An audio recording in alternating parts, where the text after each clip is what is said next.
A very good morning, children. Today in this video, we are going to discuss History Chapter 1, Lesson 3, The Age of Revolutions, 1830-1848. As the name of the lesson suggests, this is the period of revolutions, 1830 to 1848. Many revolutions were fought in the regions of Europe, such as the Italian and German states, the provinces of the Ottoman Empire, Ireland, and Poland. And why these revolutions fought? The conservative regimes which were set up in 1815, they were very much autocratic.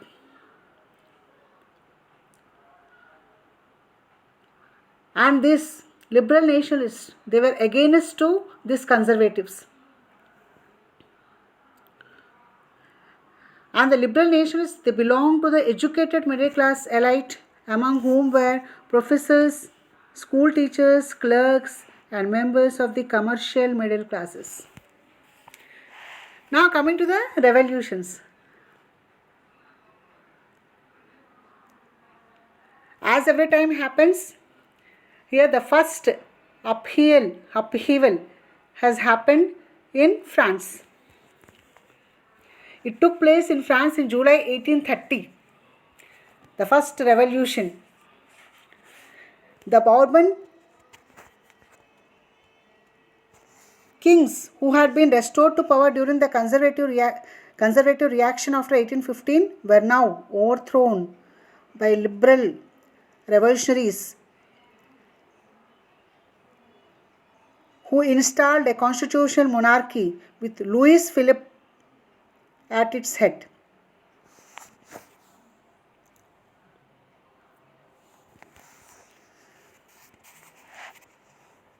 So as this news spread in other parts of Europe,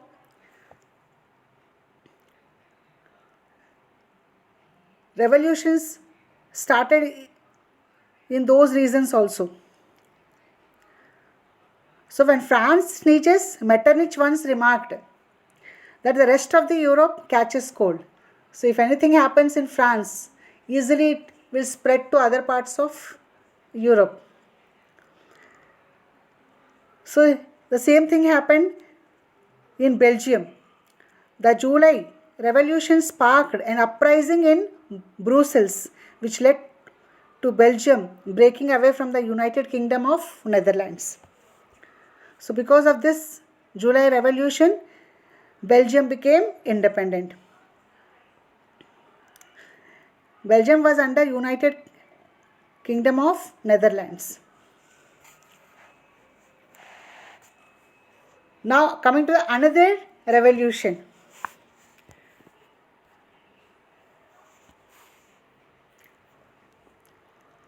An event that mobilized nationalist feelings among the educated elite across Europe was the Greek War of Independence. Greek was a part of Ottoman Empire since 15th century.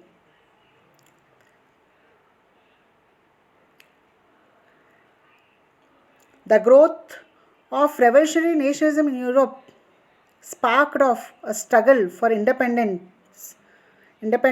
amongst the Greeks, which began in 1821.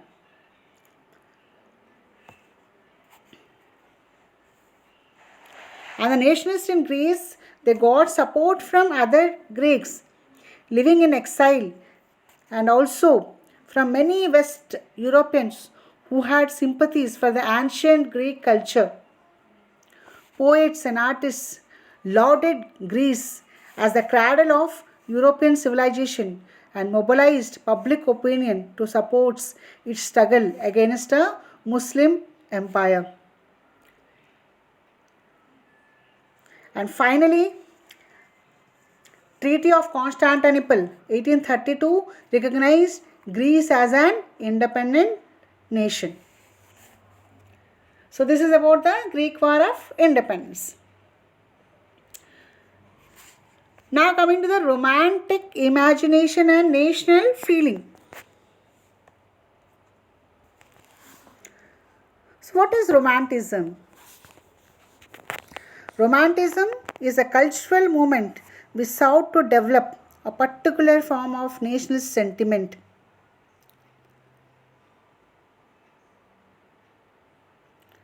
Romantic artists and poets generally criticize the glorification of reason and science and focus instead on emotions, intuition, and mystical feelings. Their effort was to create a sense of a shared collective heritage, a common cultural past, as the basis of a nation.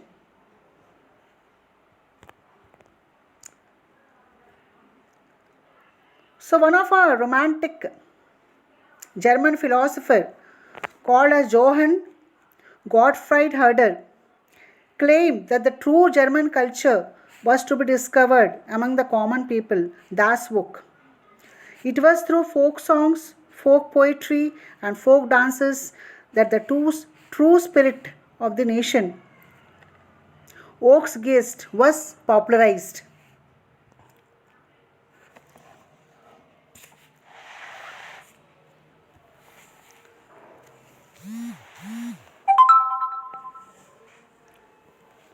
The emphasis on vernacular language and the collection of local folklore was not just to recover an ancient national spirit but also to carry the modern nationalist message to large audiences who were mostly illiterate.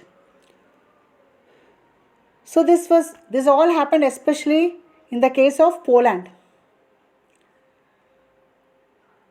Here language played a major role in establishing nationalism among the people.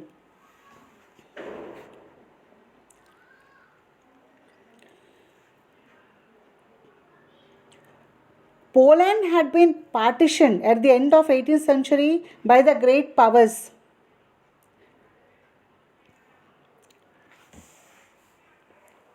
That is Russia, Prussia and Austria.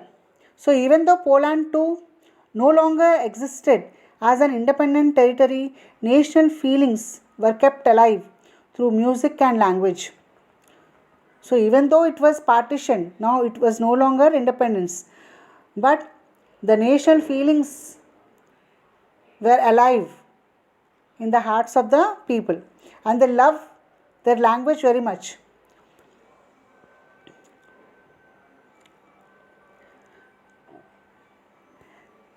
Here we have one example like Karel Kurpinski celebrated the national struggle through his operas and music, turning folk dances like the Polonaise and Mazurka into nationalist symbols. Her language became a weapon of national resistance. Language played an important role in developing nationalist sentiments in Poland. So, after Russian occupation, the Polish language was forced out of schools and the Russian language was imposed everywhere.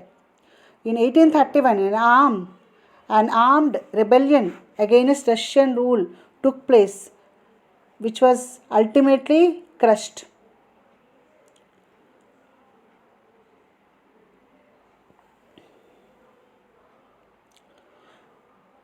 Many members of the clergy in Poland began to use language as a weapon of national resistance. Polish was used for church gatherings and all religious instruction.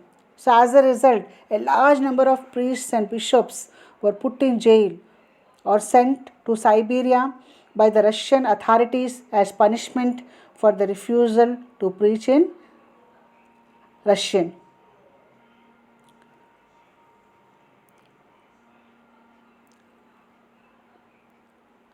So, the use of Polish came to be seen as a symbol of the struggle against Russian dominance. But it was mercilessly crushed by the Russia. Now coming to the hunger, hardship and popular revolt.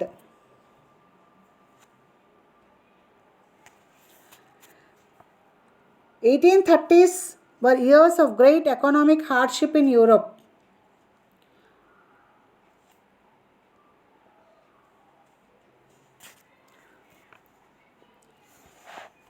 The first half of the 19th century saw an enormous increase in population all over Europe.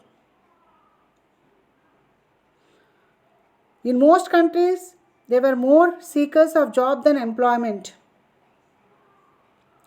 Population from rural areas migrated to the cities to live in overcrowded slums.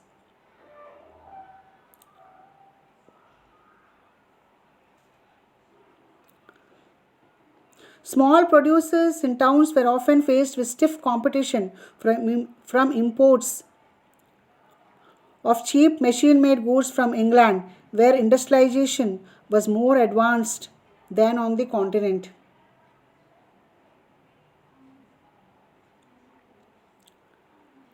So, in those regions of Europe where the aristocracy still enjoyed power, peasants struggled under the burden of feudal dues and obligations.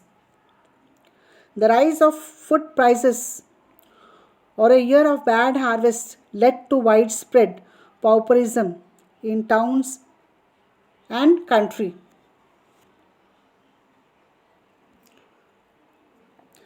The year 1848 was one such year.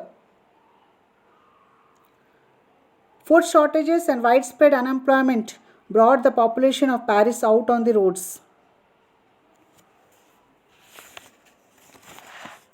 Barricades were erected and Louis Philippe was forced to flee.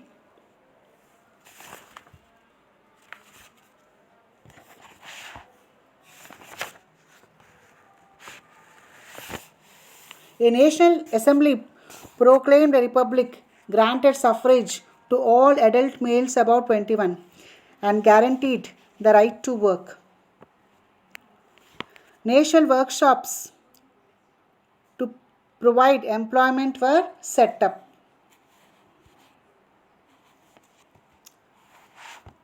So here we are going to discuss about one more revolution which happened in Silesia. So that is Silesian Weavers Uprising 1848.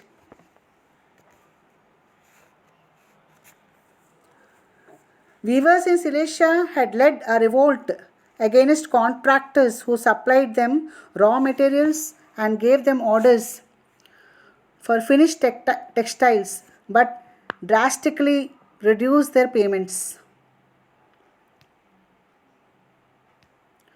So the weavers of Silesia revolted against cotton contractors for low wages.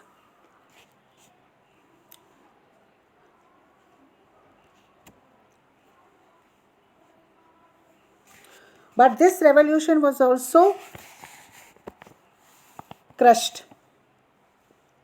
It was not successful.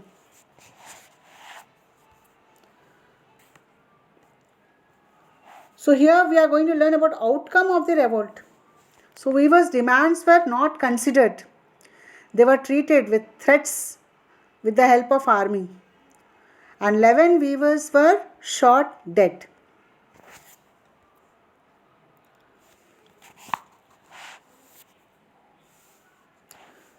Now coming to the next topic, 1848, the revolution of the liberals.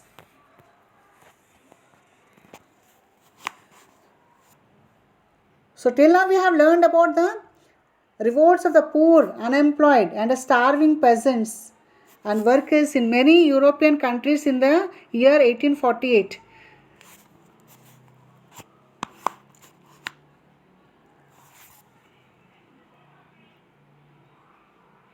So now in this topic we are going to learn about a revolution which was led by the educated middle classes.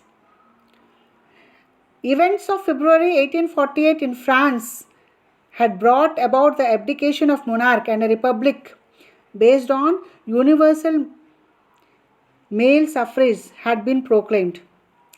So in other parts of Europe where independent nations did not yet exist, such as Germany, Italy, Poland, the Austro-Hungarian Empire, men and women of the liberal middle classes combined their demands for constitutionalism with national unification.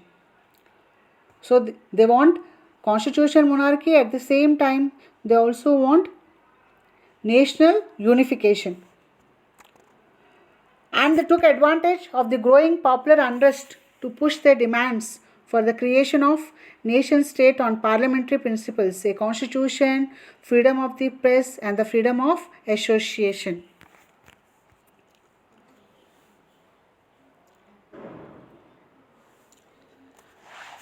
So now what happened in Germany? Let us learn. In the German regions, a large number of political associations whose members were middle class professionals, businessmen, and prosperous artisans came together in the city of Frankfurt and decided to vote for an all German National Assembly.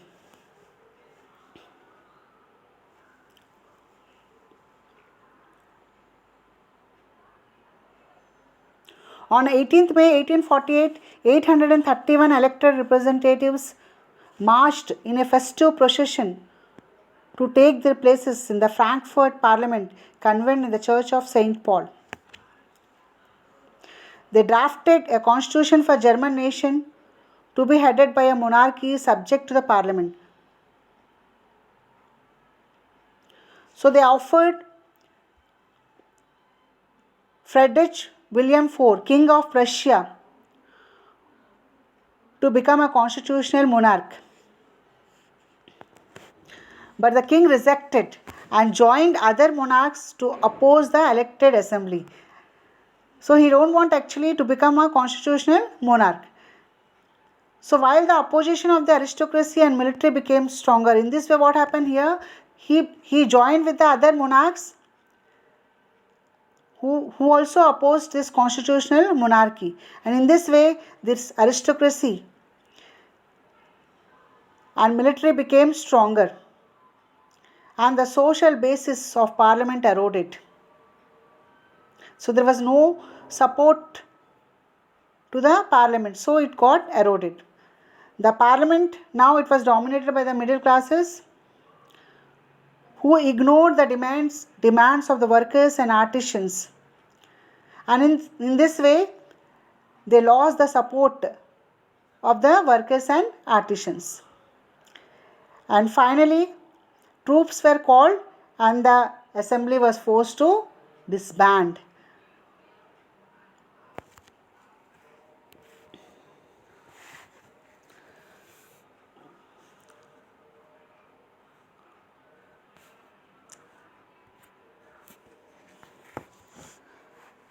The issue of extending political rights to women was a controversial one within the liberal movement, in which large number of women had participated actively over the years.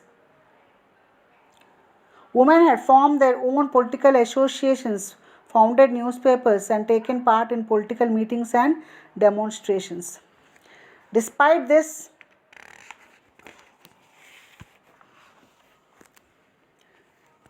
they were denied suffrage rights during the election of the assembly.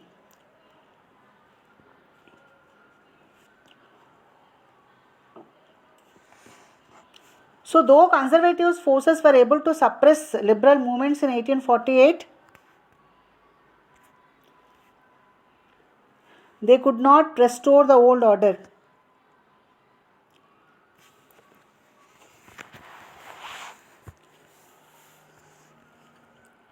So many revolutions were fought by the people, and these conservatives, they couldn't able to stop all this.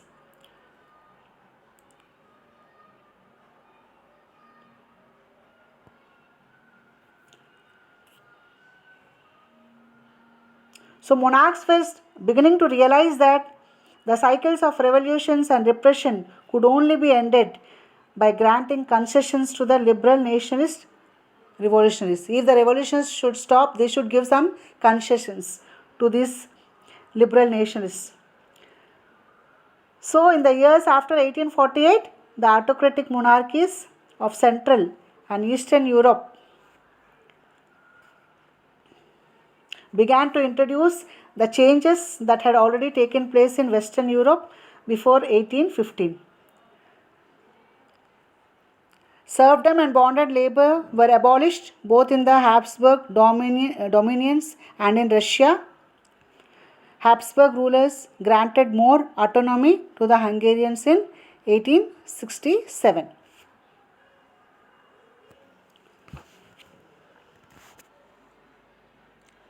Thank you, children. Thank you very much.